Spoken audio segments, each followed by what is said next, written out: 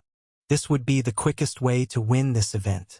But just in case of any danger from those Dalivarian bastards, I will release a faint aura of a certain frequency. You must memorize it and not go out of its range.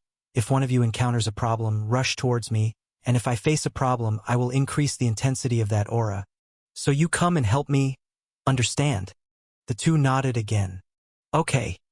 Then memorize this aura well, then go. A faint white color began to appear in the center of Caesar's forehead. Within a few seconds of checking it out, the two of them nodded again and set out on their new mission. But the way they took off shocked Caesar. Peon disappeared into thin air as if a small hurricane had swallowed him up, and Theo seemed to be dragged into the earth. More specifically, into the shade of a tree under his feet. This was the first time Caesar saw them in action. Even he couldn't tell which way they went. It seems that my father has spared no effort during my absence. Caesar giggled. Then he too took off at a steady speed and in a straight line, not afraid that the two of them would break out of his aura range anytime soon. The aura could reach about 300 meters in any direction, and with the intelligence and ability of both Peon and Theo, they will definitely stay within range. The area was dense with trees, with several lakes and many huge terrains. In many ways it resembled the beast zone in which Caesar lived most of his life. So Caesar had no problems moving in it. It was actually nice, as if he was hiking in his backyard. After only half an hour he found the first beast on his way. It was a huge python of the 9th level. Usually, if a cultivator found a beast at the same level as his, he would think of escaping directly. The killing instinct of the beasts and their strong bodies made it difficult to deal with them. But Caesar moved in a straight line towards the python with his hand wrapped in a bright white cover. The python's fate was decided in just 2 attacks. The same scene was repeated with Peon and Theo at the same time. Fighting monsters from the 8th to 10th levels was simply no challenge. A full day passed like this, the three of them in a circle with a diameter of 600 meters with Caesar in the middle, had managed to kill 11 beasts combined. One of those was at the 11th level got killed single-handedly by Caesar. The closest squad to them collected tokens from only 5 beasts during the first day. The main reason for this was that no other squad decided to separate their members to increase the search area, simply because separating in a place like this equals death. On a few occasions one of the three would meet other squads. The members of those squads couldn't comprehend what they were seeing. Is this someone separated from his squad to work as intelligence? Or was his entire squad killed and he is the only survivor? But well, no one cared. Meetings of this kind lasted for a second or two before one of the two sides continued on his way silently. In a large cave in a mountain inside the hunting area, 3 young men are arguing with each other, while behind each of them stood 5 very strong-looking soldiers. Can't we just move now? One of the 3 grumbled, a sharp-featured young man with a peculiar-looking scarf around his neck. He was Michael Tinley, the one who got burned by Caesar in the restaurant. I said no. We'll wait until the last day, and the rest haven't even come yet. Why? We are 3 geniuses with 15 expert warriors at the 10th level who can hold off our group. Brother Phil, I'm afraid I agree with Brother Michael this time. Catching and killing those clowns from the Black Sun will not need the rest. We are more than enough. Do you think they will wait for us to pick them up? No one knows what might happen. We also don't want to kill everyone from the Black Sun Kingdom. But the goal is to kill the squads of the 3 duchies who are close to the border with us. Everin, Stanley, and Alton. Finding them precisely in the vast hunting area will not be easy. Even if we find a squad of those, we would need to besiege them to prevent any of them from escaping. The search circle is very large, and sieging about 6 cultivators isn't easy. Our number must be large during the search in order to complete the mission.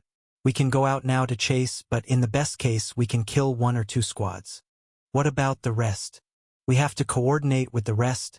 Otherwise, everything will fail. TCH. Why all this trouble? Let's just destroy everyone we see from the Black Sun. We have to follow the instructions. I don't know the exact reason behind this mission, but I think it is a way to evade the 8 Kingdoms Pact. It seems that the elders are planning something big, We can't spoil something so huge just because you feel bored. Humph. Michael snorted and went to sit in one of the corners of the cave with his followers. Okay. I'll wait. But I have a request. What do you want? Phil narrowed his eyes. This person became unbearable. Caesar Burton. He must be killed. Michael's face seemed to transform, exuding a powerful killing intent. Phil knew the reason behind this question, but didn't bring that humiliation up to not provoke Michael further. The Burton family located inside the Duchy of Alton, which is one of our targets. I think your request is reasonable enough. After we've finished the main mission, we'll take a little curve to get rid of Burton's squad as well. Are you satisfied now?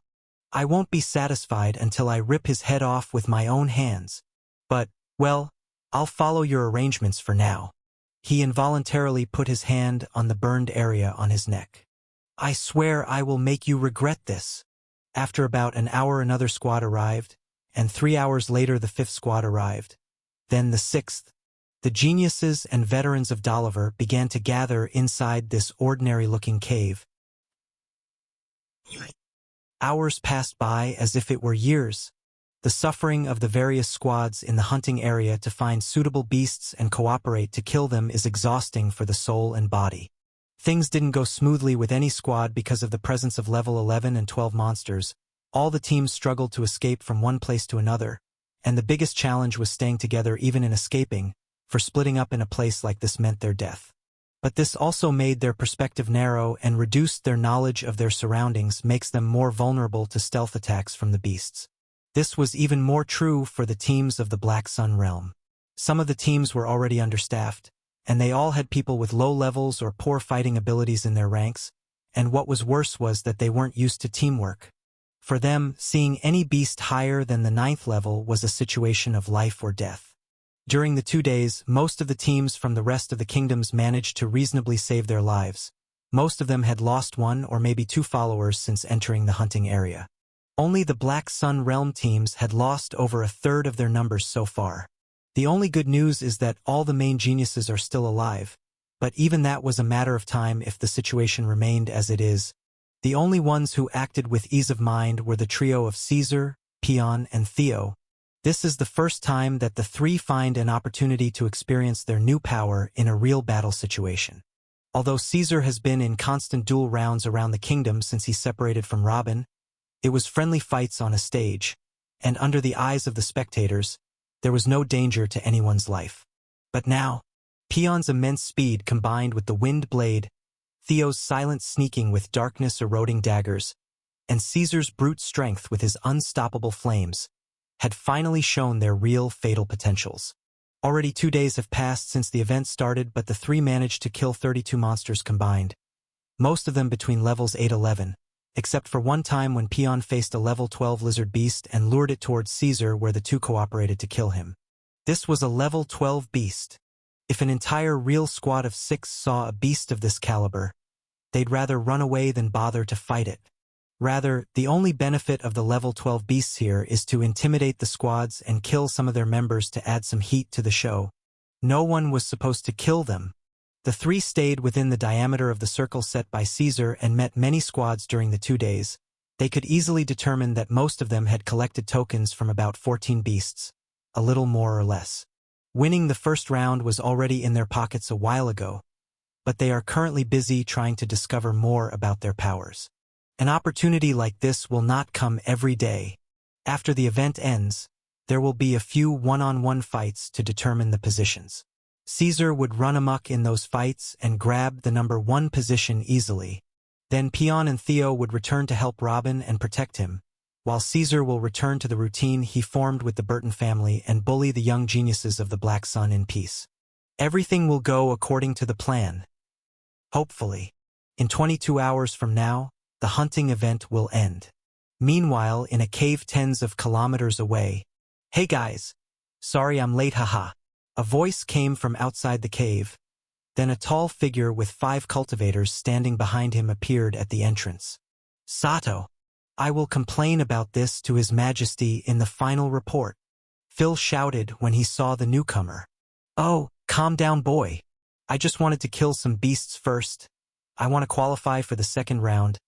I'm not a loser to give up early like you, hee hee. You! Phil almost pounced on the guy called Sato, but Prince Henry stopped him halfway. Fight later, we must start moving immediately to complete the plan. Now we have 12 teams, 11 duchies, and my royal squad. We will split into 3 groups of 4 squads each. The 3 groups will head out at the same time in different directions. Our targets will be the squads of duchies. Everin, Stanley, Alton. I think you all remember the portraits of their representatives we gave you before the event started, right? The group that sees one of those 3 squads has to besiege and kill them directly. Kill all of their members after verifying that the place is safe. Do not leave witnesses. Any questions? Your Highness, please add Caesar Burton to the targets. They are also from the Duchy of Alton. Michael Tinley bowed and asked, that bastard really deserves to die. Well, that's fine. The group that sees the Burton squad should kill them too. The report I have says that Caesar Burton only brought 2 with him. It would be just a side annoyance. If you don't have other questions, move on. And remember, be silent and efficient. Everyone nodded. After a few more minutes to distribute the squads into the 3 groups, they split up and jumped out of the cave. Just like that, 3 small veteran armies took off for a mission even they don't know how big it is. Lord Chad, please mark our next course. But keep in mind that we are only 3 now. A man who appeared to be in his 50s bowed. I know what you mean. But how do we withdraw when there are 17 more hours left until the end of the event? Do you want me to live in disgrace for the rest of my life? I, Chad Alton, am not a coward, Chad stated and slapped the man's face. My lord, you can blame the kingdom of Doliver. Everyone sees the circumstances around us. Who would dare say a bad word about you? The old man wiped the blood from his mouth and bowed again. A man in his 30s with one arm also stepped forward and bowed. My lord, a beast ate my arm and this elder brother has no energy left to defend against another attack. If we stay here any longer, we may never get out. Please order us to retreat to one of the gates at once. Right, your life is more important than anything else, said the old-looking man. Damn it! I wanted to remove the shame of defeat at the hands of that Caesar by achieving a higher rank than him in the 8 Kingdoms tournament. Chad Alton gritted his teeth and continued. Okay, catch your breath. We'll start our journey back to the gate in a little while. At that moment, he heard a ha ha ha, no you won't. Chad looked behind him and saw a young man standing with his 5 followers behind him. What do you mean? Is there anything I can help you with? This was not the first time he encountered a squad. But it was certainly the first time that a squad had shown such hostility. Actually, you can really help me by dying. As soon as the sentence ended, the 6 withdraw their weapons and rush towards Chad and his 2 followers. Damn! Chad did not understand what was happening, but fighting against all of them clearly meant death. So he immediately turned in the opposite direction and jumped with all his might trying to escape. Even his 2 companions did not wait for orders and jumped in different directions to mislead the attackers. But the 3 were surprised by another whole squad in front of each of them. The area was completely surrounded. You! I remember you all. You are from Doliver. No, you are yourself the prince of the kingdom of Doliver. What the hell do you want from me? This is against the rules. Chad finally felt a real danger to his life and started screaming. Rules? Ha ha ha. Why don't you look around for a bit? Prince Henry pointed in a certain direction. Chad's body was already starting to shiver. He forced himself to slowly turn his head until he caught sight of what Henry was pointing at. His followers had become headless corpses. A good leader should take responsibility for his followers. Henry smiled big and with a wave of his hand, his followers pulled out their weapons and attacked Chad Alton at the same time. His fate was sealed immediately. Tisk, if I had known it was going to be this easy, we wouldn't have waited for all our teams to gather. 2 teams in each group would have been more than enough. Prince Henry murmured. This was not half as exciting as he had expected. We should always be careful, Your Highness. Your decision was the wisest. One of his followers bowed. The rest of the 3 squads came after they burned the 3 bodies. What now, Your Highness? We will, of course, continue our search. Perhaps we will be lucky to find another target. Haha. I'm afraid the other two groups won't give us that chance. I bet the rest of the targets are already dead. Let's go. Prince Henry did not try to delay any longer and gave the orders. The 4 divisions returned to leave small distances between them so as not to attract attention by moving together, and headed north again. Equals equals equals equals equals equals equals equals equals equals equals equals equals equals equals equals equals equals equals equals. Far from it all, in the kingdom of the Black Sun, the Bradley Military Institution, in the front yard of House 207, Robin sits in his chair facing the sky and closes his eyes, while Zara, who is now becoming more of a young lady, is sitting next to him on the grass and drawing the talismans for the next month's patch. But she stopped as she was drawing a circle and raised her head towards Robin. Big brother, are you thinking about Caesar again? This is harmful to your health. Secondly, there is no need for all this anxiety.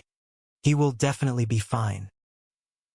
Robin did not answer, although he refuses to verbally admit this. He is already worried about Caesar. This is his son. No matter how hard he can be on him, he raised him from a tiny piece of meat to a grown man. He got the milk from the nearby beasts to feed him, changed his clothes when he peed himself, and took care of him when he got sick. It was Caesar who became his right hand when he got old. He was the one who used to feed him, protect him, and support him to move. There is a bad feeling in his heart since he heard about the 8 kingdoms cycle.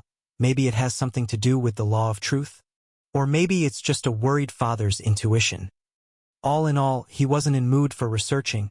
He left everything else aside and started to train only to increase his strength. During this short period since the departure of Pion and Theo until now, he has jumped to the top of the 8th level. Big brother, why don't you try researching something new? That'll concern you. I think you're right. It's been a long time since I finished the perfect wind law. It's time to focus on something else. That's the reason I'm alive anyway. Zara, you've reached the 6th level already. Tell me, which major law do you want to study? Finally, Robin turned his face away from the sky and looked at Zara, the lost enthusiasm already starting to return to his eyes as soon as the topic was mentioned. I don't know. I don't have a special request. I'll leave the choice to you. Zara giggled. Oh, smart girl. This way you're going to make me choose the best for you. Robin smiled and looked back at the sky and thought for about an hour, then suddenly looked back at her and asked, Hey, do you want to grow another arm for your brother? Inside the hunting event area. Hiya! Roar the rhinoceros screamed in pain and took a few steps back. But it didn't look like he was hurt too much.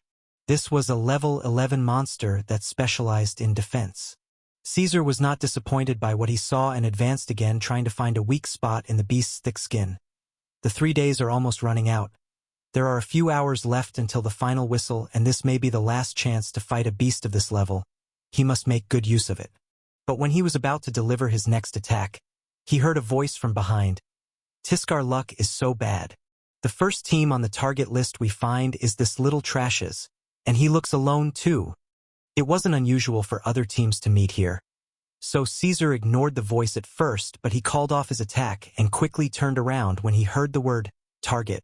The huge rhinoceros was well aware of the force of the attack that almost hit him, so he seized the opportunity and quickly retreated, trying to escape. Caesar ignored it, as he was not lacking in tokens from monsters, but was only seeking experience.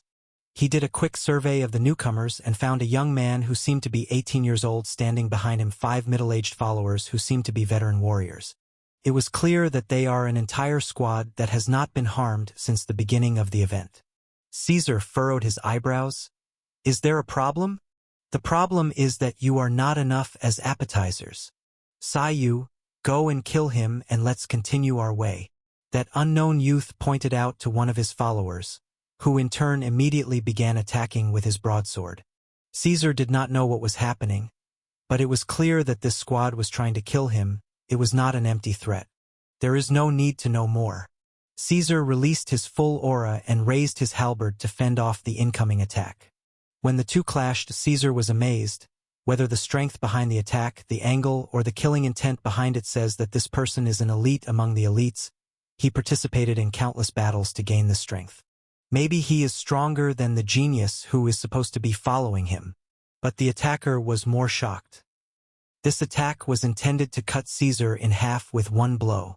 But at first, they were tied for a few seconds, and then Caesar's side began to prevail. Until at last, he lowered his halberd completely, thrusting the attacker toward a nearby tree like a cannonball. His life or death is unknown. The young man in the lead narrowed his eyes. Looks like you're a stubborn bastard like those who attended that restaurant evening describe you. You won't die easily, huh? It's okay. But forget to get out of here alive. When he finished, he signaled to two of his followers to advance. Caesar did not bother with them. After he eliminated the first person, he put his full focus on his surroundings. His sense of danger was very high due to his living among monsters most of his life. He actually managed to spot 3 other squads spread around him. He was being ambushed. A huge group of 4 squads. Are you all here for me to kill me? I'm flattered, but I still wonder what gives you such audacity. Is it your numbers? Ha ha ha, boy, that's not bad at all. No wonder Michael wants to kill him at any cost. Looks like you're not doing well, Zika. And we hid so well to catch him when he tries to escape. How did he reveal us?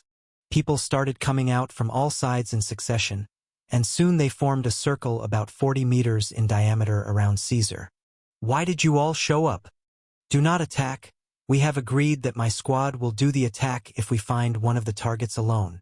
The young man who appeared first, Zika, started yelling in ferociously. Since the beginning of the hunting event, he hasn't killed a single beast, and this may be his only chance to contribute something from his participation in the event. Caesar raised his eyebrows. Why do you think I'm alone? We know very well that you entered with only 2 slaves at the 9th level, and now you are standing alone here. Are you saying that you split up your little team? Actually, it's true. Would you like to see them? A faint smile began to form on Caesar's face. Haha. It looks like you went crazy when you came close to death. Why did you stop? Go ahead and relieve him of his misery. Zika pointed to the 2 men of his followers, who quickly advanced with their weapons, evidently both veterans and ready to launch direct killing attacks.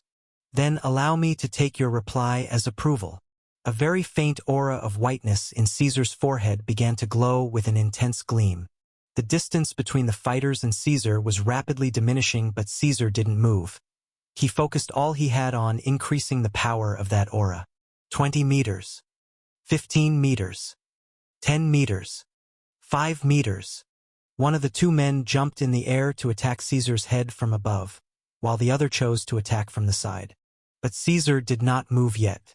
The rest of the spectators around them began to smile, waiting for the moment when Caesar would cut 4 equal parts. But a very strange scene happened instead. The one who jumped into the air did not descend with his broadsword on Caesar's head as they were waiting for, but actually passed him and continued his way through the air. And the other person attacking with his sword from the side. His sword disappeared when he was just 1 meter away from Caesar. Hundreds of questions and expectations began to circulate in the minds of all those present. Be it the aged veterans or the 4 absolute geniuses, none could find a single answer. The answers began to emerge quickly. The veteran attacking from above fell 2 meters behind Caesar, but not in one piece. He was cut horizontally mid-air. Not a single cry left his lips before splitting into 2, each half in a side. As for the other, before noticing the disappearance of his sword, his head fell down, and soon did his body. The 2 veterans of the 10th level were horribly killed in front of 21 other experts in the blink of an eye, and no one knew what had just happened. Wadash, what the hell is going on here? Zika screamed out loud. No one answered him, but the expressions of everyone present turned very ugly. They all took a combat posture, and some even took 2 steps back. All eyes were on Caesar, waiting for an explanation of what happened, but he was still standing in his place. The only difference was that the smile on his face became more clear. He looked around and mocked. What a professional assassination team. My brothers stretched their legs a little and you are already scared? Gather your courage a little. Believe me, the time to be afraid hasn't come yet. You. Explain what just happened. Another team leader took out his weapon and pointed it at Caesar. Is it that hard to guess? That clown over there said himself that I went in with 2 followers. That was them coming to play. They wouldn't stay and watch as you try to kill their boss, right? Caesar raised his shoulder. You're saying that 2 ninth-level slaves appeared in front of us, killed 2 veteran warriors, and then disappeared again without us seeing them? Do you think we were idiots? Zika lost his temper. He lost 3 of his men until now without even knowing how. That's exactly what happened. You want another chance to watch more carefully? Send the last 2 you have. Ha ha ha, Caesar burst out laughing and then snapped his fingers twice. 2 loud cries came from 2 different directions. 2 more veterans had their hearts pierced through. They were killed instantly. This is bad. Be careful. Start the defensive formation. Garnin, one of the 4 geniuses, shouted like a madman.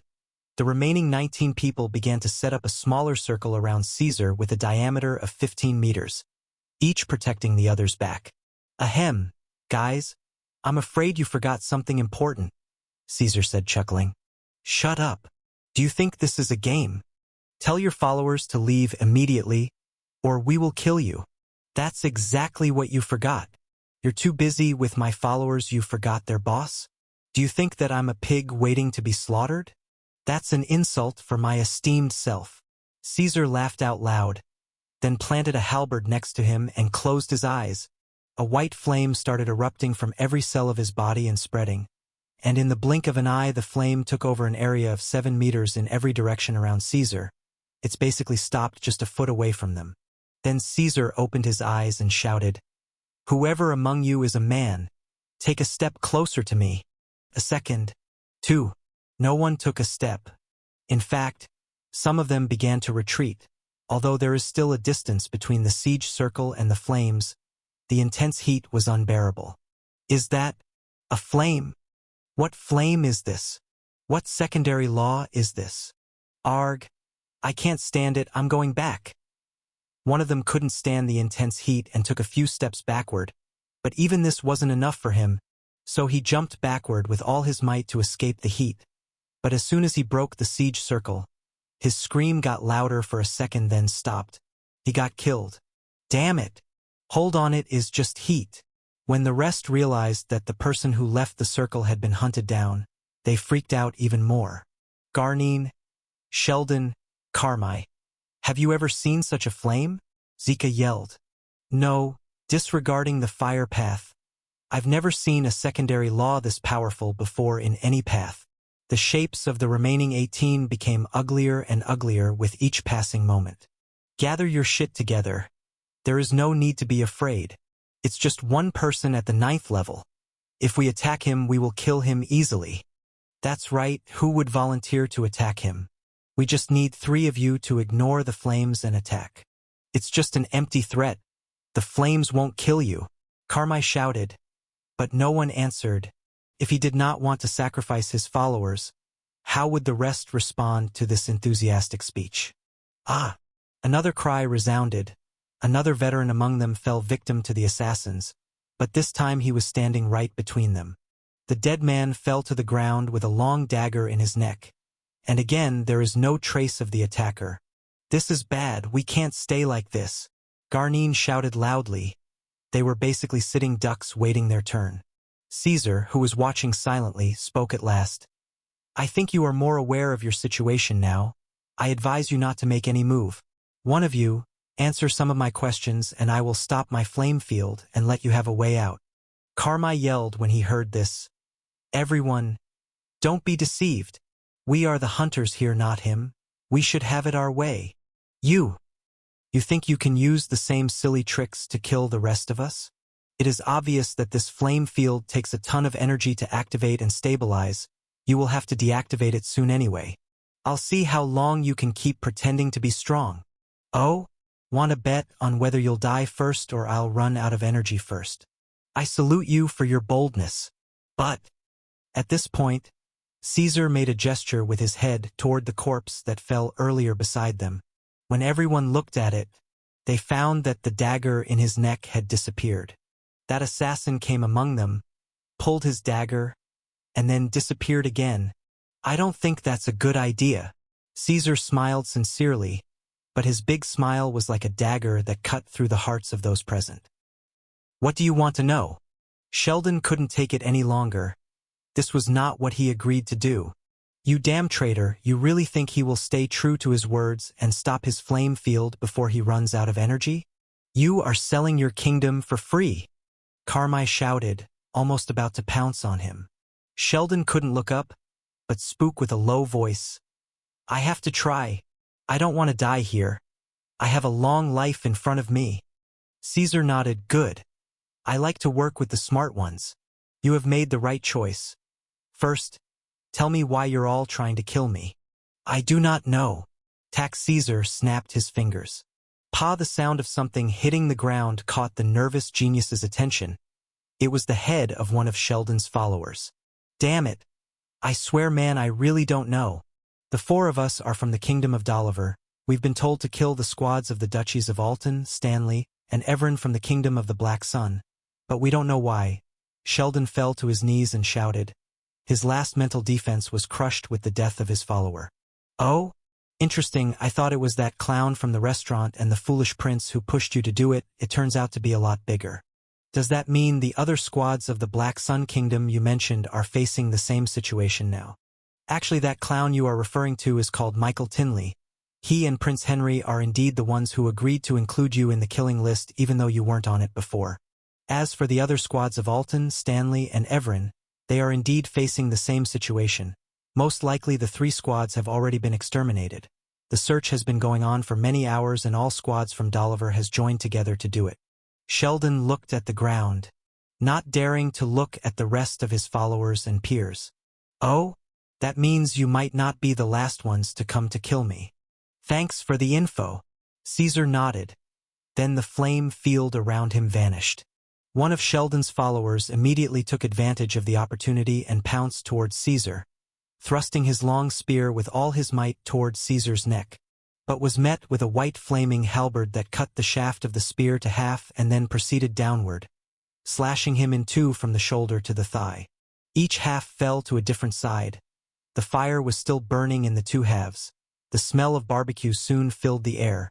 "Well, the flame field is off as promised, and now you have your chance to do whatever you want. Come, attack me, and you might have a chance of getting out of here alive.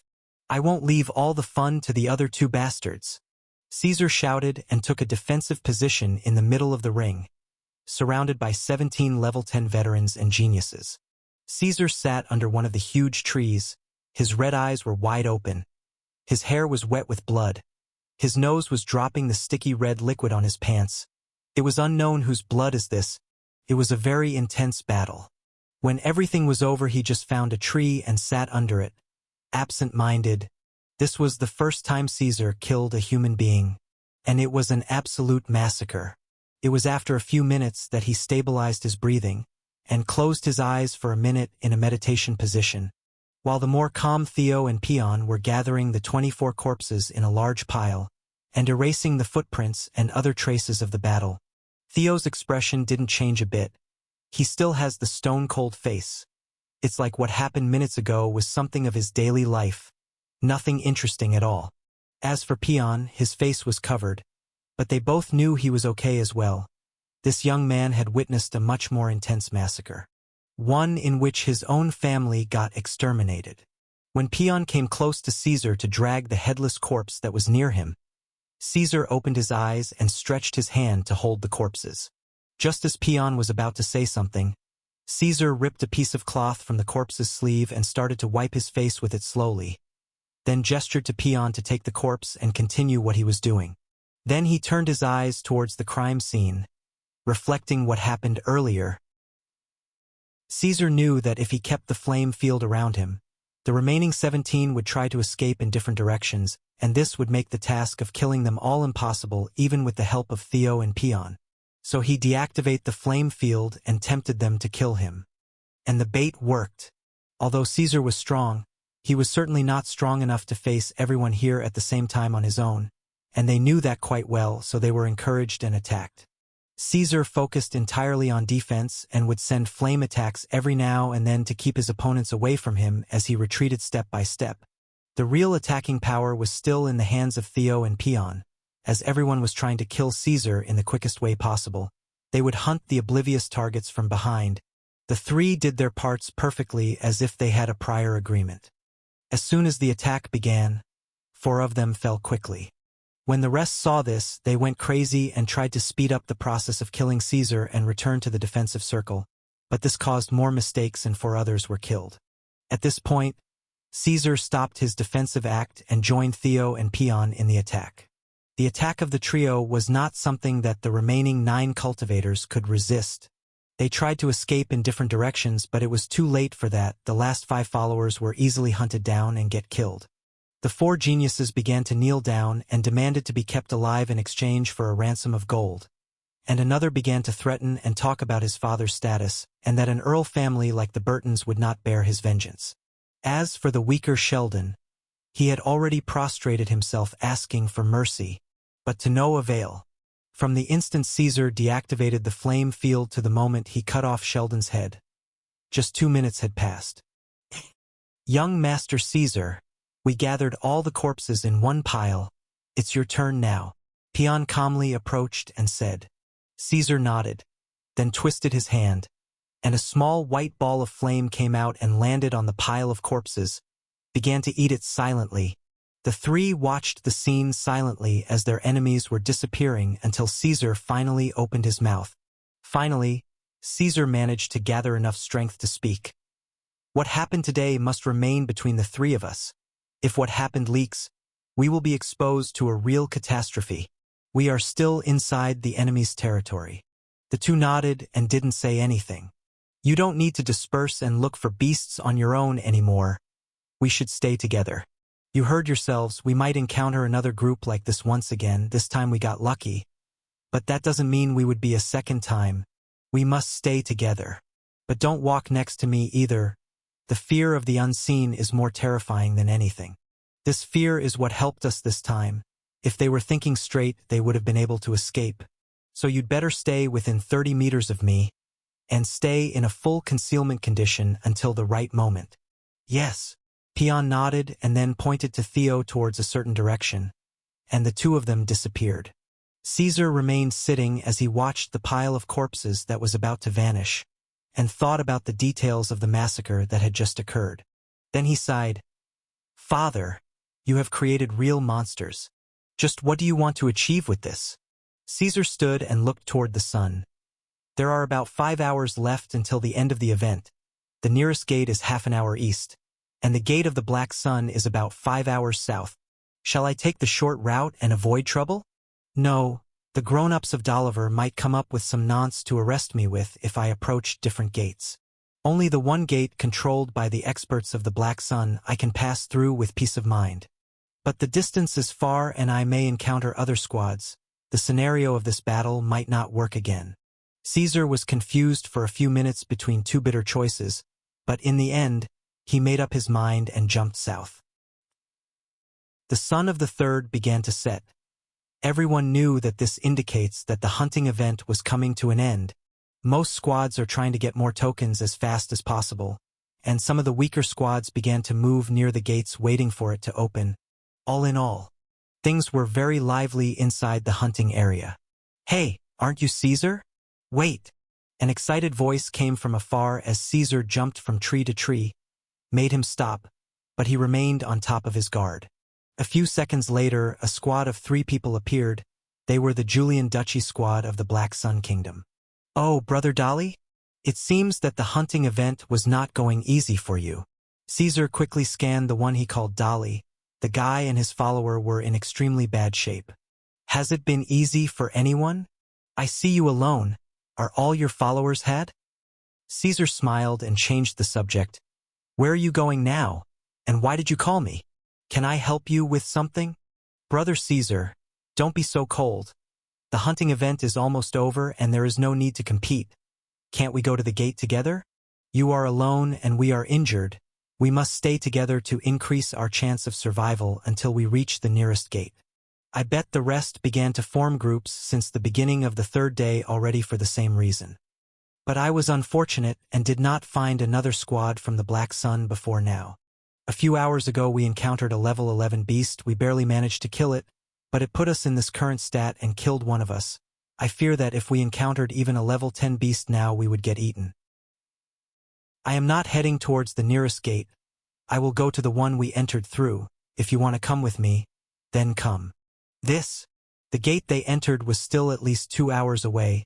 Why would Caesar choose the long way? As he prepared to refuse and continue his way toward the nearest gate, he restrained himself. Aside from the bloody smell emitted from Caesar, his clothes and physical condition were so good, it was almost as if he hadn't seen a single beast in the 3 days. But that's impossible. Even if he hid underground, he would have found a beast or two.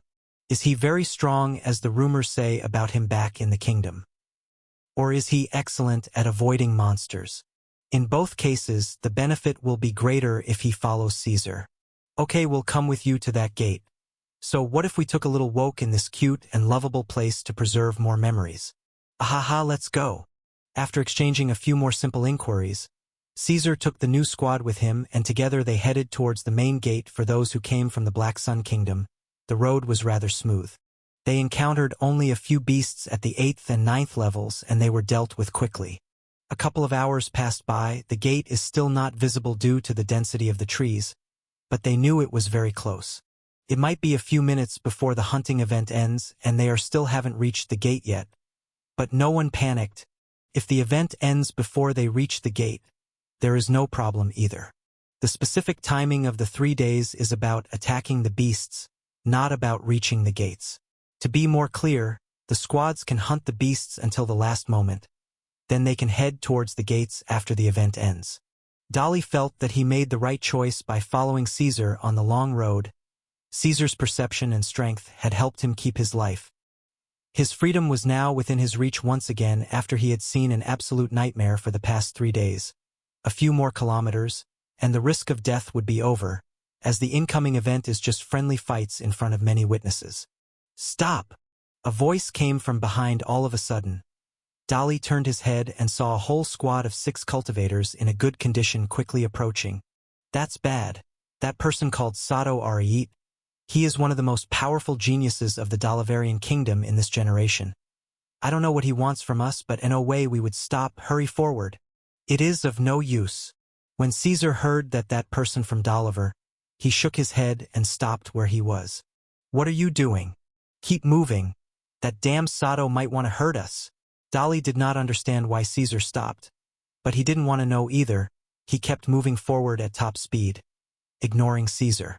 But he quickly understood what Caesar meant. Another squad appeared in front of him and cut off his way. He was badly startled, but didn't want to stay to ask them what's up. He looked to his sides and was about to change direction, but he found 2 other squads from each side. One of them was the team of Prince Henry, the participant prince of the Kingdom of Dalivar. What's going on here? What do you all want from us? Dali's heart turned cold. Whatever is happening is definitely not very friendly. Caesar looked around until his eyes fell on someone whom he knew very well. So you are in this group? It was Michael Tinley, the person he had fought with at the restaurant earlier. Michael started to laugh out loud. Ha ha ha, I got lucky. I knew the rest of the idiots might let one of the targets slip away. So I suggested coming over here to set an ambush. And luckily the fish I hate the most is the one that fell into the net. Stay quiet. What did you just say? What do you know about the groups? Henry noticed the hidden meaning in Caesar's words and furrowed his eyebrows. Technically, if Caesar saw another group before then he should be already dead. When you see the group with that cute Sheldon and Zika, ask them yourself. It was an interesting meeting. Caesar giggled. Henry's suspicions are now confirmed. Caesar did indeed meet with one of the 3 groups, but they let him go for some reason. That's dangerous. Why are you wasting your breath on him, Your Highness? Let's just get it over with. Sato looked at Henry and said. But Henry looked at Dali Julian and his 2 subordinates. Sato shrugged. So what if an extra team went missing? It won't make much of a difference, Your Highness. Look at their shape. They might have died if they met another beast. What the hell are you all talking about? I Dali from the Duchy of Julian of the Kingdom of the Black Sun. Who the hell do you think I am?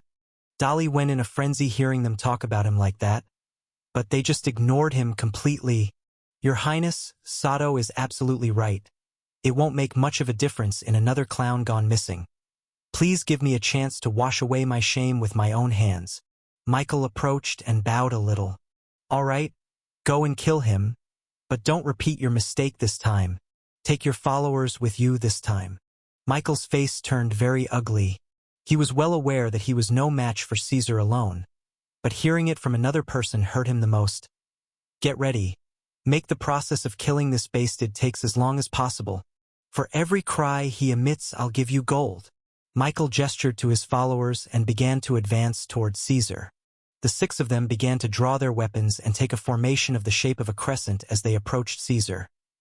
You know, son of Burton, I would be very sad if we came out of the woods and found you still alive. Ha. You know, I swear I was going to say the same words. Caesar grabbed his stomach and laughed out loud. Ha! Michael paused in amazement, but quickly became enraged. You dare make fun of me? Michael leaped into the air with his sword to pounce on Caesar, while the rest of his followers simultaneously attacked from below from several directions. Caesar smiled and his eyes started shining white. In an instant, the area around him began to turn into a huge white flame about 7 meters in every direction. Michael, who was still in the air, realized the danger, but unfortunately, it was too late. He entered the flame field. From the moment he entered the flame field from the air to the point of reaching the ground, less than a second passed, but he let out a shriek that made the hearts of those present tremble, then hit the ground with his foot and quickly exited the flame field. But he did not come out as he entered. What came out was a humanoid piece of coal writhing in pain.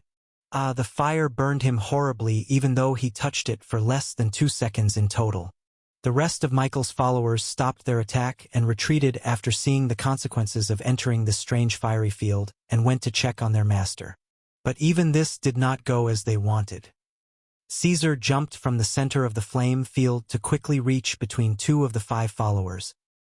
He hit one of them with his halberd and was cut in half, and the second was a little farther away, but the flame field that moved with Caesar overwhelmed him and was immediately caught on fire. What are you doing? Stop! Prince Henry and those with him finally woke up from their daze and began to advance towards Caesar, who in turn stood in a defensive position and activated the flame field with all his might. The 3 teams surrounded him from every angle, trying to find a loophole to attack him through, but to no avail. I want to see how long you can activate these strange flames. Mr. Level 9. Sato yelled loudly. What just happened was an insult he couldn't stand. Where have you heard those words before? Ha. This sentence from Caesar was not immediately understood by anyone, but when matched with the fact that he encountered another group earlier, it becomes terrifying. Caesar was afraid. His energy is withering away and the 3 squads are too strong for him to handle. So his only way out, the one he is betting everything on, was the psychological factor. Maybe if he scared them a little they would run away and leave him alone. No, it's impossible, you're lying. Henry yelled at him, and then, without taking his eyes off Caesar, asked, Michael, are you okay? Can you get up? But he found no response. Haha, lying about what? Do not put words in my mouth. I didn't say anything. Go check on your little friend and his men. Caesar laughed out loud. For the first time, the members of the 3 squads began to move their gazes towards the place where Michael Tinley had fallen. But what they found made the hairs on their bodies twitch and some of them took a step back. For bloody heads are neatly put next to each other in an orderly fashion. Just heads. There is no trace of the rest of their bodies. It was the heads of Michael Tinley and his 3 remaining followers. The 4 heads' appearance was terrifying, to say the least. The area completely froze. Everything came to halt for a second. There are those who look in astonishment trying to think of what had just happened, and those who showed signs of fear, and some of them did not even comprehend what is happening yet. Their minds went blank at the sight. What is this? Prince Henry was the first to react, and this reaction was that he took 2 steps back. Michael Tinley wasn't really a close friend of his, but he was still one he knew well and spent a lot of time with him. Seeing him like that, Caesar did not answer him but rather focused on scanning the remaining enemies with his eye one last time. before furrowing his eyebrows. This group was indeed far more powerful than the one he had annihilated earlier. Especially the 5 followers of the prince. Any one of them can fight against someone at level 11 for a long time. They are elites among the elites. Also, this time he is already exhausted. After fighting the previous group in addition to traveling quickly for 5 consecutive hours while fighting beasts, made his energy is on the verge of depleting. If he wanted to use the same trick again to take all of them down, he would most likely fail. The best possible scenario is that he wins but 2 or 3 of them would escape. Although they are the ones who attacked him first, and although Caesar is used to behaving as he pleases, he knew very well that leaving witnesses to a massacre among the sons of dukes, especially a prince, was not a good idea at all. You! What have you done, you bastard? Do you have helpers in hiding here? Speak! Prince Henry is losing his temper. Maybe there are. Maybe not. Would you like to keep attacking me and see for yourself? Listen, I don't want to get involved in the murder of a prince from Doliver while I'm still on your lands. Take advantage of my limited generosity. Take your men and flee from here while you still can, Caesar stated calmly. The level 9 Caesar still stands in front of 18 strong enemies and threatens of killing them, but no one laughed, and there was no longer a need to ask about the fate of Sheldon's group and his companions either. It became clear what happened to them, regardless of them. Even Dali looked frightened, although he is on Caesar's side. I don't know what's going on here, but you wouldn't succeed in scaring me to escape, and you certainly won't succeed in doing that cheap trick again. I will bury you and your helpers here. Protect each other's backs and prepare to take him down. Prince Henry shouted angrily. Caesar furrowed his eyebrows. That bastard didn't catch the bait. There were only a few seconds left for his energy reserves to run out and the flame field to be extinguished. A few seconds left for a massacre of unknown results. Caesar grabbed his halberd firmly and took a fighting position. Theo and Pion among the trees took up their weapons ready. This time psychological tricks and assassination will not work, but it will be an open battle 3 against 18. What's going on here? When the atmosphere reached the maximum degree of pressure, a voice came from the east. Everyone turned towards the sound and found a group of 13 cultivators coming towards them. Your Highness Prince Alfred, Dali shouted happily when he saw the person at the head of the group. He was the participant prince of the Black Sun Kingdom with members of the other duchies of the kingdom with him. In a few seconds, Alfred arrived at the scene and quickly surveyed the area. Dali Julian. Caesar Burton. What's going on? We spotted a huge white fire from nearby, so we came to see what's going on. Are you guys okay? Caesar was also watching the group that had just arrived. They were all injured. Some of them were seriously injured, almost fatal, but they are still 13. This is in addition to Dali and his 2 followers. The total number becomes 16. If they stop the enemy just a little bit, he will easily be able to eliminate them with the help of Theo and Pion. Caesar's mind went in a frenzy trying to think of what to do next. He had already hinted many times that he killed the other group, so if they walked away and found that they really died, he would surely be the primary suspect. But he never truly said he killed them. Even as a primary suspect, they wouldn't directly punish a guest they invited without evidence to show the world. And of course, every evidence about the massacre had already become ashes. Forget about the massacre, they had no evidence linking him with even the death of Michael Tinley himself, even though it had happened under their noses. So letting them go would mostly put him in an awkward situation. But if he chose to kill a prince here, especially in front of all those colleagues from the Black Sun, that wouldn't be smart. Thus he finally made up his mind. At that moment the flame field was deactivated and Caesar stepped out under everyone's gaze. Haha, you came on time, Your Highness Alfred. In fact, there was a grudge between me, Michael Tinley, and we were about to sort it out. But he died mysteriously for some other factors. I think a strong beast attacked him when we weren't looking. It is very unfortunate. But other than that, there's no other problem here. Don't you agree with me, Prince Henry? Henry was startled when he heard this. Caesar was clearly giving him a chance to retreat. He is also well aware of what the coming of this support means. Even without them, Caesar and those who were helping him in secret were threatening enough. Dali couldn't hold back his anger when he heard those words. Caesar! What are you saying? Those bastards were trying to kill Dash. Silent! Caesar shouted with absolute force, leaving no room for a further reply. Daly didn't know what is happening, but he chose to shut up eventually. Caesar then returned to face the Prince of Doliver with a smile on his face. I await your decision, Your Highness. Yeah. We are here because of a personal feud between Caesar and Michael, and it's already over now with the unfortunate death of Michael.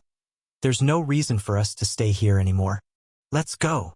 Henry then jumped towards west, followed by Sato and the rest. They didn't add a word. They were just happy to get out of here alive.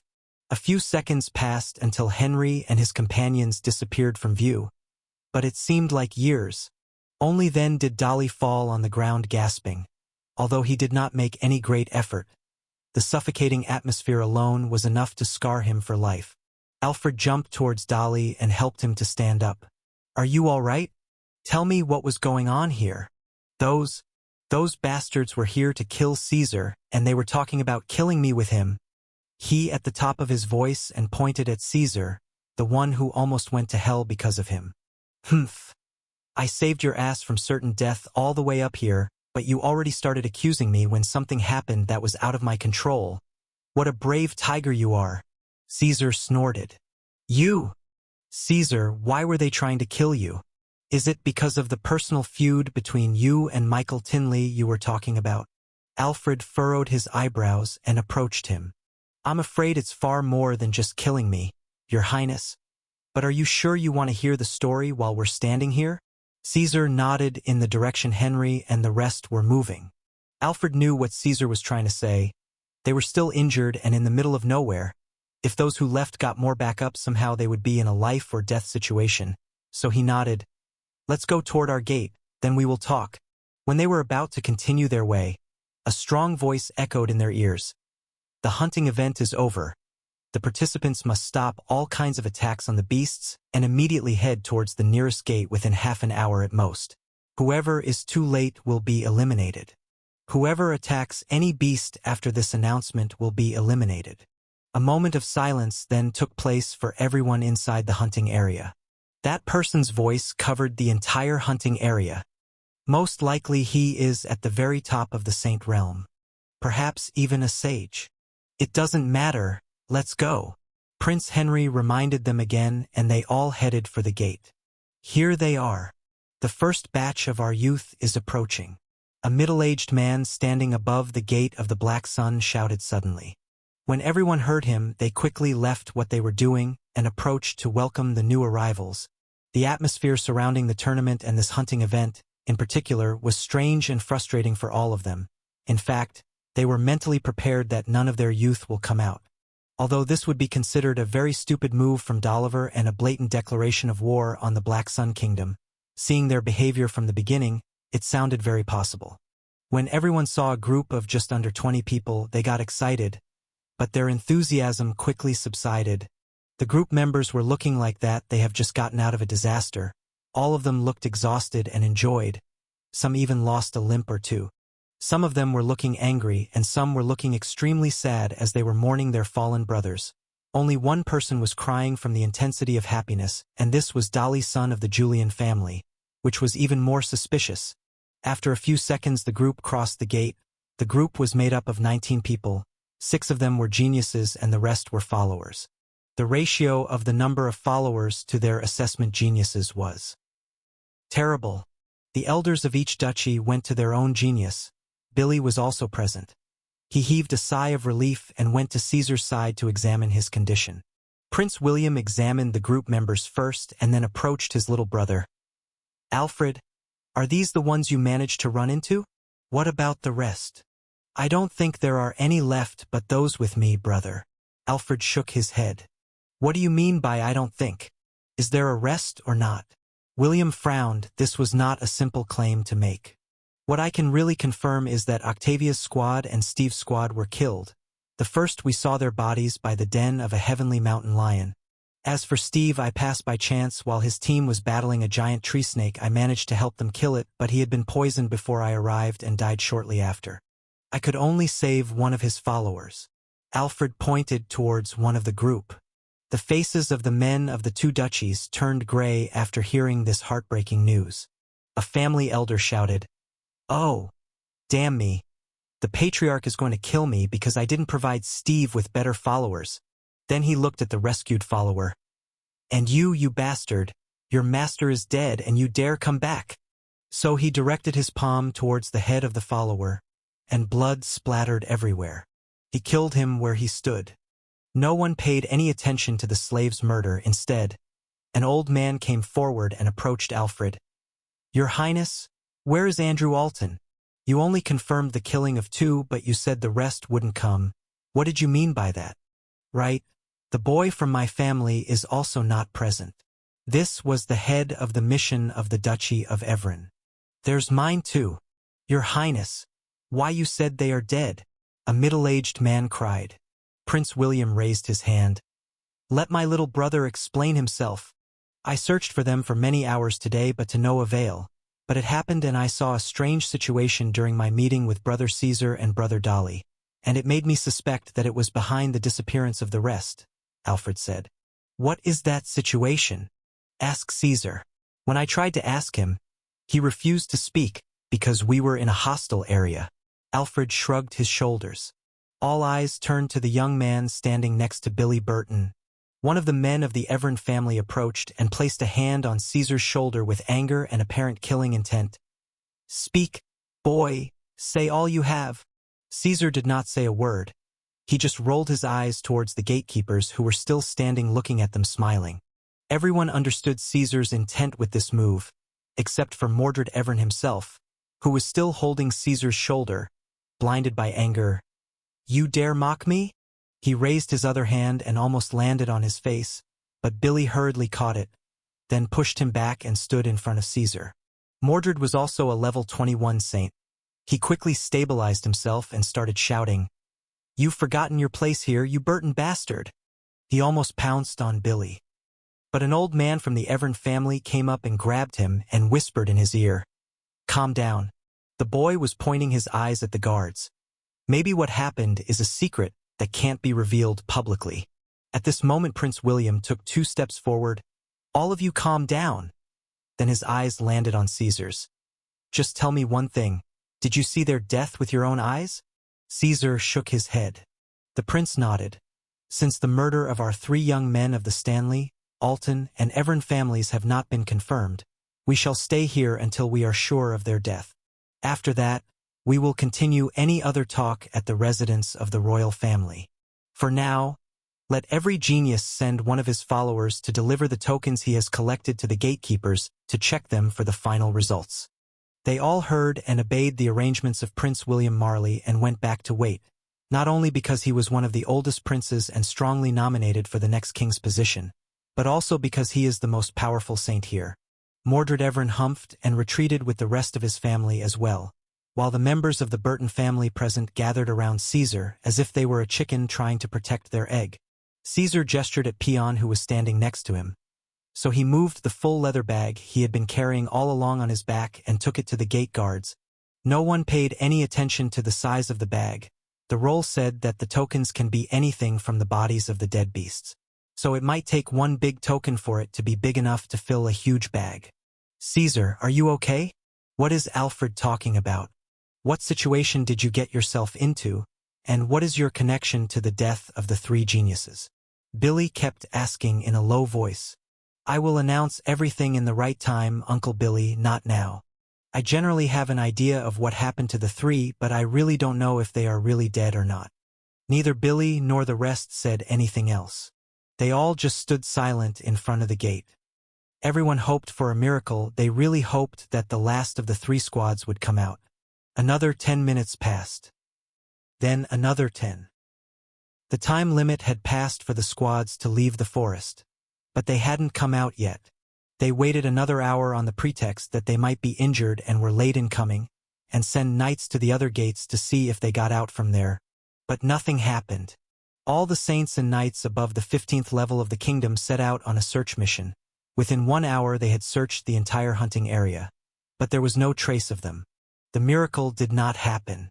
The teams of the duchies of Alton, Stanley, and Evran are all gone. Those who were checking the other gates and those who were searching the hunting area returned. Everyone gathered again in front of the Black Sun Gate. The air got very intense. The men and women from the three duchies were fixing their gazes on Caesar. It was sparkling with killing intent, for whatever happened to their young relatives is somehow connected to this Caesar.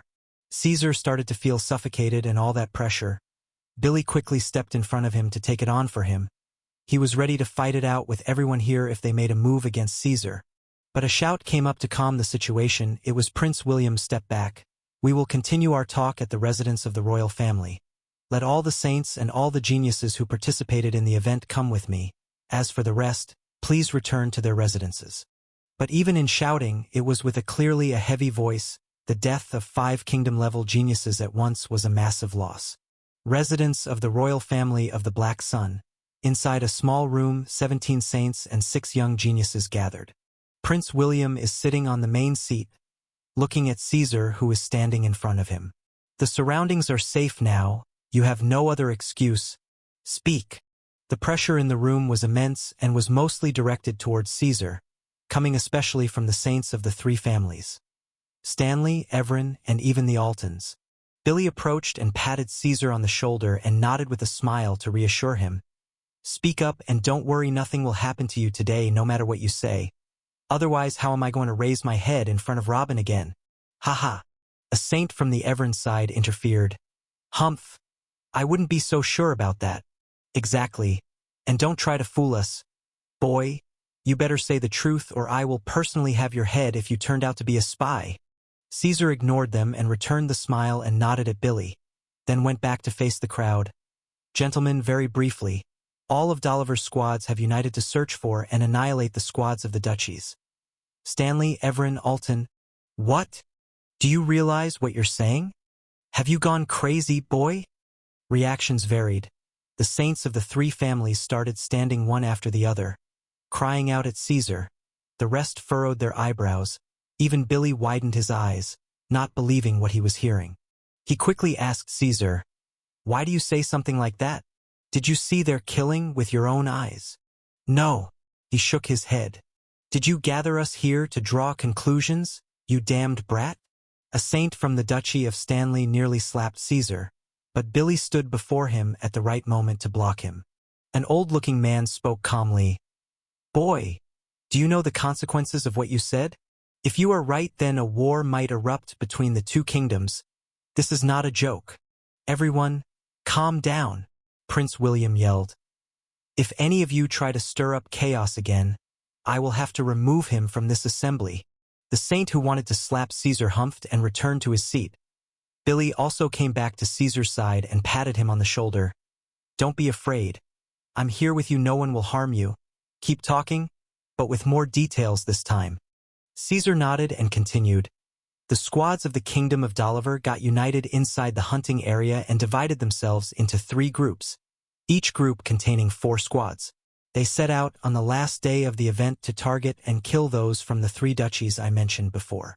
"And how did you know that?" William asked. "Your Highness, the humble me is also a person from the Duchy of Alton." You mean you were targeted?" Billy suddenly came to a realization and asked. "Yeah, twice actually." Caesar nodded affirmably. The room turned into complete silence. Then they started shaking their heads. "This is a waste of everyone's time.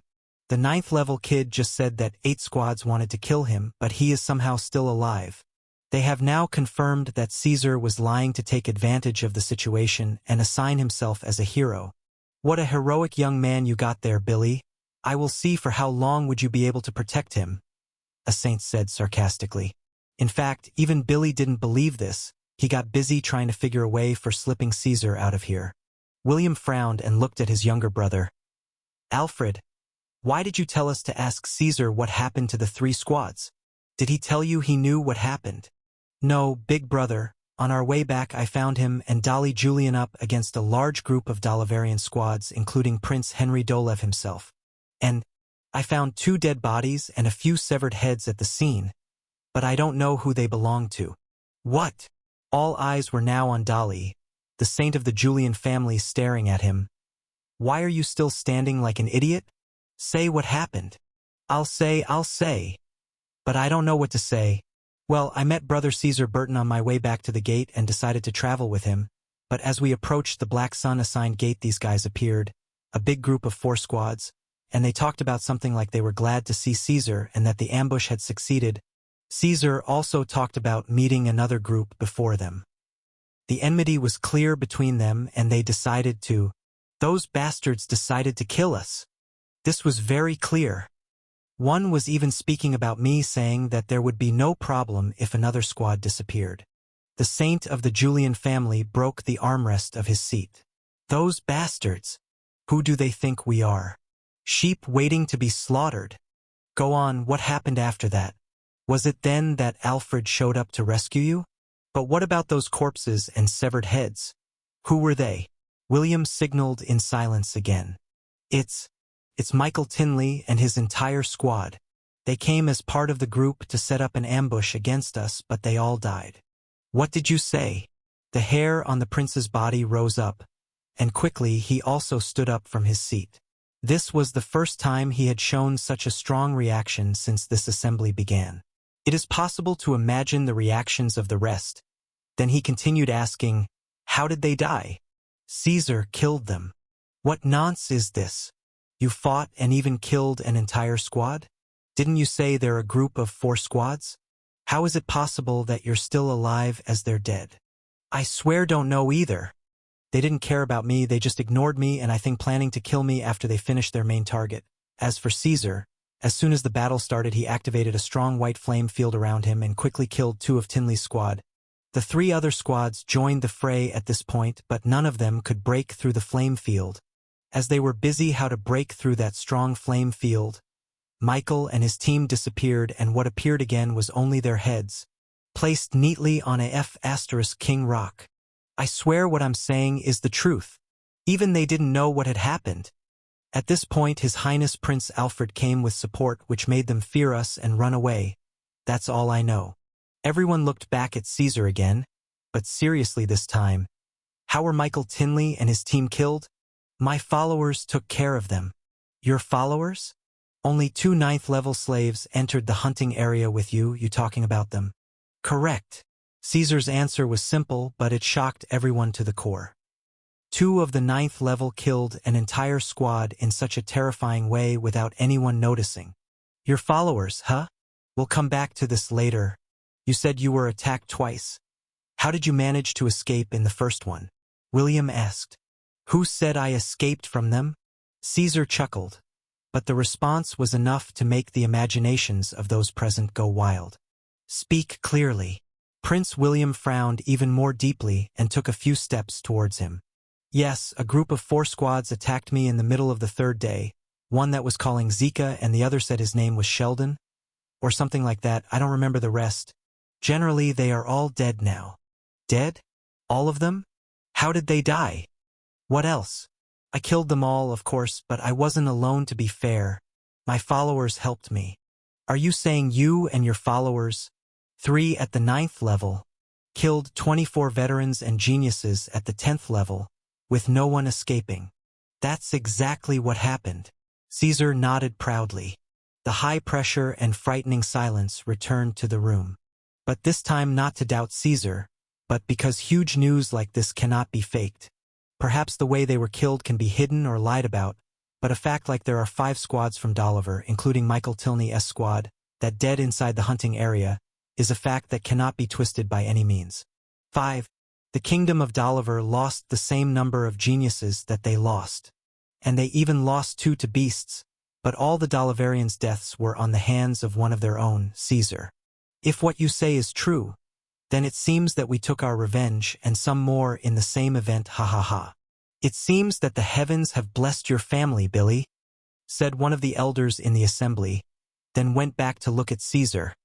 And who exactly are your 2 followers, young man? Are they really just followers or some kind of special veterans or? No need to keep guessing, sir. They are my F8-ish big brother's slaves. Slaves? Just slaves?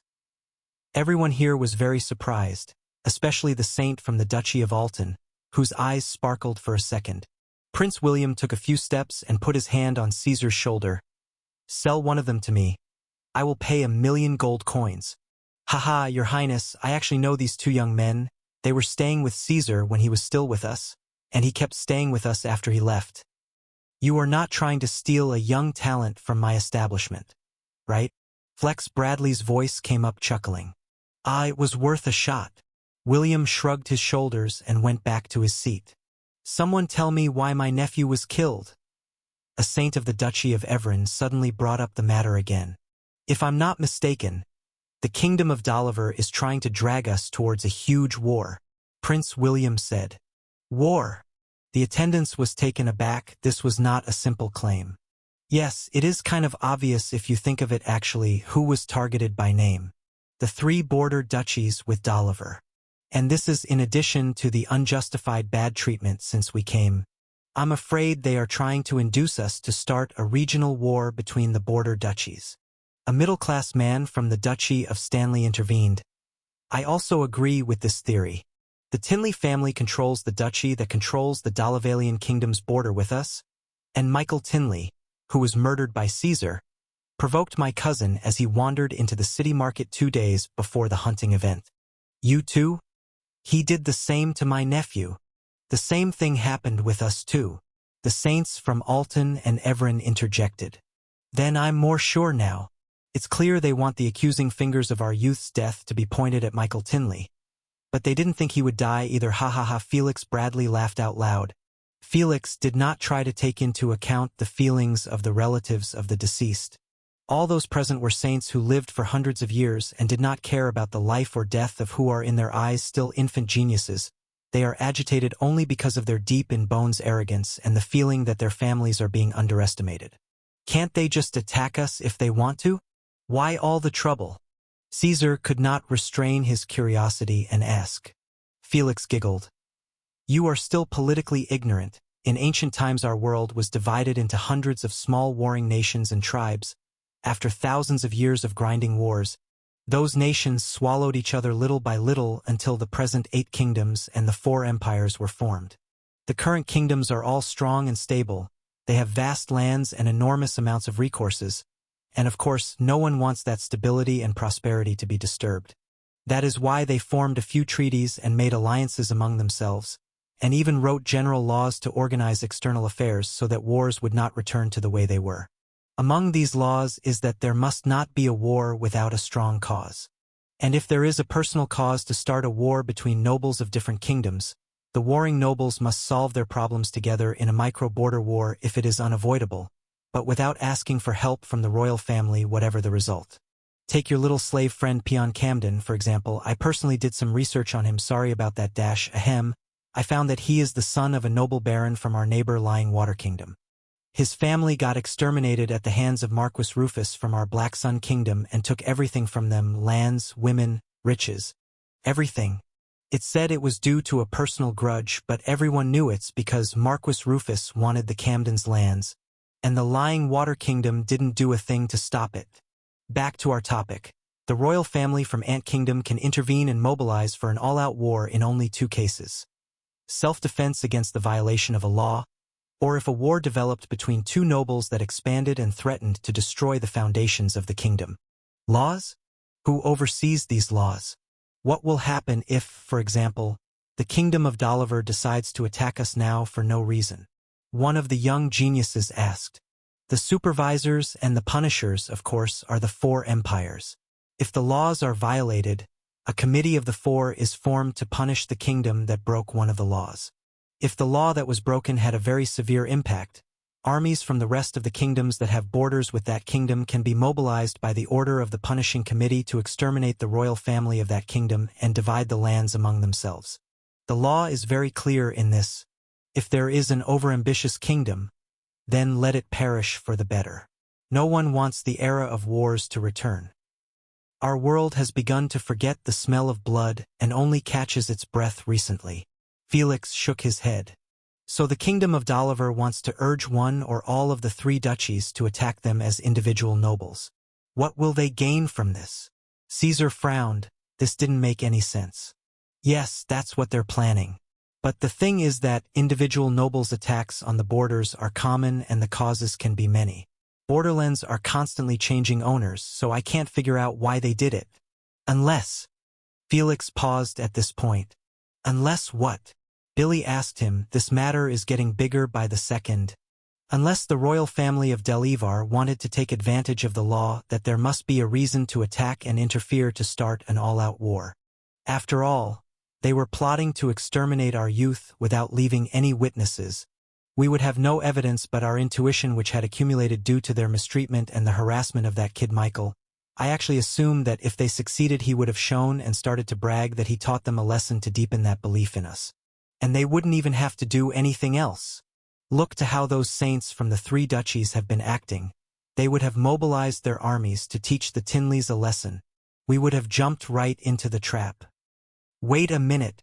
You're saying that the Kingdom of Dalivar wants to start an all-out war on the Black Sun?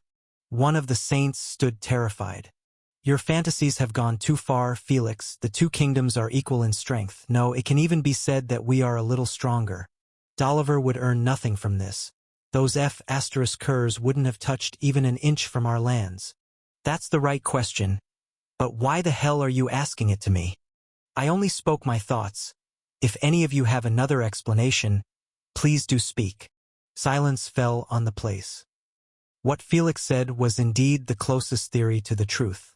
The scenario is to arrange the attack of the Black Sun Dukes on them, as it always happens in border wars, but this time they publish in front of the world that it is an unjustified usurper attack because there is no evidence of the cause of the war. Then the royal family of Dalivar uses this law-breaking chance to intervene with all its forces and begins a new royal war. In this way, the Kingdom of Dalivar will avoid the danger from the rest of the kingdoms and empires by bypassing the law. In fact, the plan is rather simple, but its consequences are to be feared.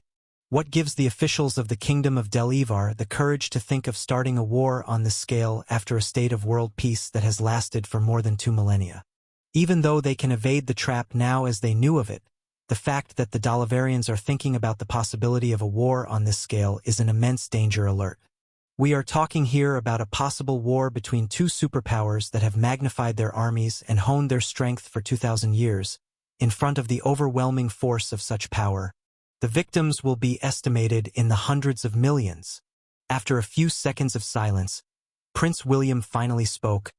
Sigh, if it wasn't for Caesar, our kingdom would have fallen into a dark abyss. Yes, had it not been for the fact that we now know that all the Dalivarian squads had gathered into groups and that they worked together to kill our kids, at least one of us would surely have fallen into the trap of trying to vent his anger on the Duchy of Tinley. It seems we should all thank Caesar for his efforts, said Felix with a proud smile on his face. Ha! Whoever sees you like this thinks you are from his family or that you trained him, Felix, but you are right. I will talk to my father when we get back about what happened, and I will make sure that Caesar is properly rewarded. Prince William nodded. So, the real question now is, what do we do now that we know? Should we withdraw? Or continue the tournament as if nothing had happened? Everyone fell silent for a while. This really wasn't an easy decision. If we stay here, Caesar will undoubtedly take first place. Winning in their own home after all what they made us go through makes me excited. Billy laughed out loud, and everyone nodded.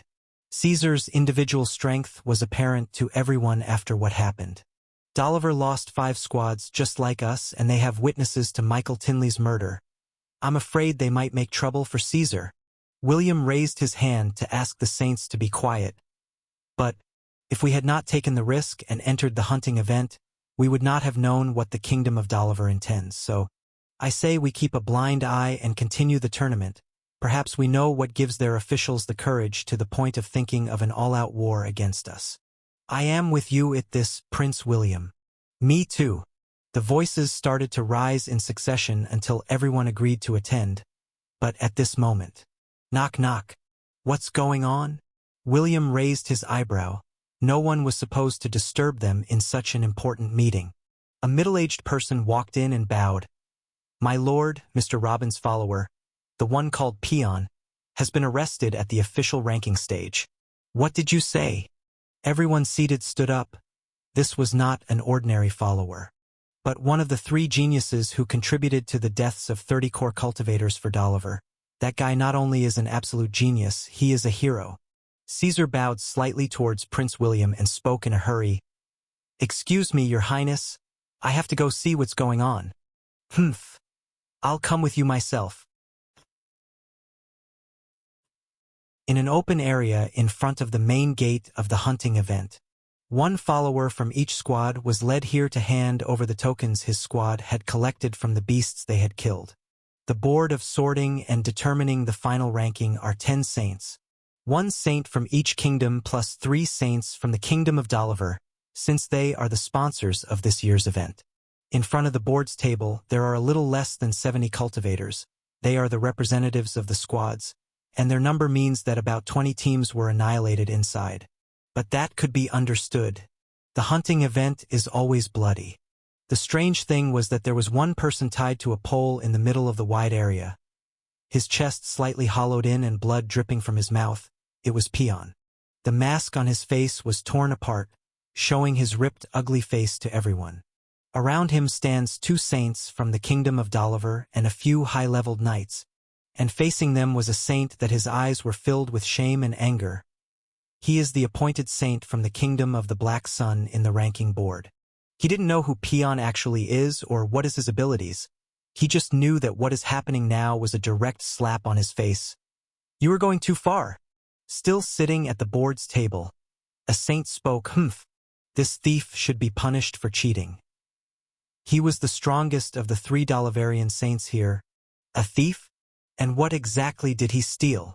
A voice came from afar that made everyone look in its direction. After a moment, about 20 shadows arrived. With a quick look, it turned out that most of them were saints. "William." The face of the seated saint frowned and rose to his feet. "You call me Your Highness, Prince William," the prince shouted, and with a look, he determined the location and condition of Peon.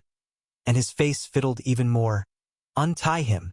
A few saints from the Black Sun moved from behind the prince and headed towards Peon directly. The Dolivarian saint hit the table in anger when he saw this. "Willie!" "Your Highness, Prince William, what are you doing? Did you forget where you are?" William turned to face that saint again with a look of disgust. "I know exactly where I am, in a kingdom that doesn't know how to treat its guests. What did Peon do to deserve this?" That brat came up with tokens from 36 different beasts, including 1 at the 12th level. Is it logical that a squad of 3 and all of them at the 9th level can make such a harvest? Especially with that one-handed, ugly bastard. The saint shouted and pointed towards Peon, trying to overturn the opinion of the saints from the rest of the kingdoms to his side. 36 tokens, including 1 level 12. This quantity blew the minds of the saints and the geniuses of the Black Sun Kingdom. If it was before then, they too would question Caesar and would even punish him for trashing their kingdom's reputation. But now that they know his and his followers' strength, they all unconsciously took another glimpse at Caesar and Peon. "That's right, Prince William. This doesn't make any sense. The first in ranking so far has collected 19 tokens. A saint from another kingdom spoke this time. "And what do you suggest then? Do you say that Caesar and his followers stole tokens from the rest of the squads? Then I will accept the sincerity of those present. Fellow saints, do you have reports that there was a theft of your squads?" Billy shouted and pointed at the saints of the rest of the kingdoms at the board table. "I have a report that that brat stole from one of my Dolivarian kingdom squads. So it's a single accusation? I say he didn't do it. My word before yours. Let me see who will establish his will today." I said, "Untie him. Clear whoever stands in your way." Prince William's aura began to emerge.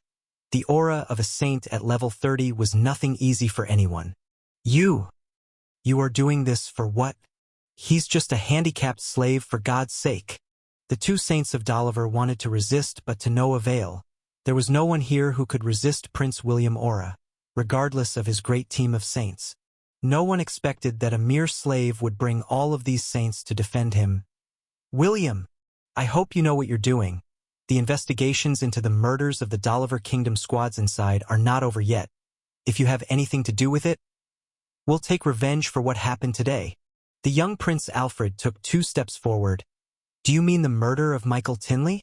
Caesar did not touch him. He did not move a single step towards him when he died. There were many eyes fixed on Caesar when Michael and his followers were killed, and they all saw us coming from afar after that. I challenge them to come and swear by the heavens that our kingdom squads have anything to do with this. Your Prince Henry himself said in front of us all that their gathering was due to an individual grudge, and that grudge ended with Michael's unclear death, and that it has nothing to do with us. Do you want to use this excuse to take the first place away from Caesar? Don't tell me your sissy prince intends to go back on his words. You dare. Don't say the name of our venerable prince on your dirty tongue, boy. Anger overwhelmed a Dalavarian saint, who took a few steps toward Prince Alfred. He wanted to discipline the little prince as an elder, but on his way he found 3 saints from the kingdom of the Black Sun. One of them raised his hands and put heavily on the Dalavarian saint's shoulder. I advise you to go back to where you came from if you want to keep your whole body intact. The atmosphere became suffocating. The killing intent was so intense that it almost turned tangible. At any moment a massacre might erupt here.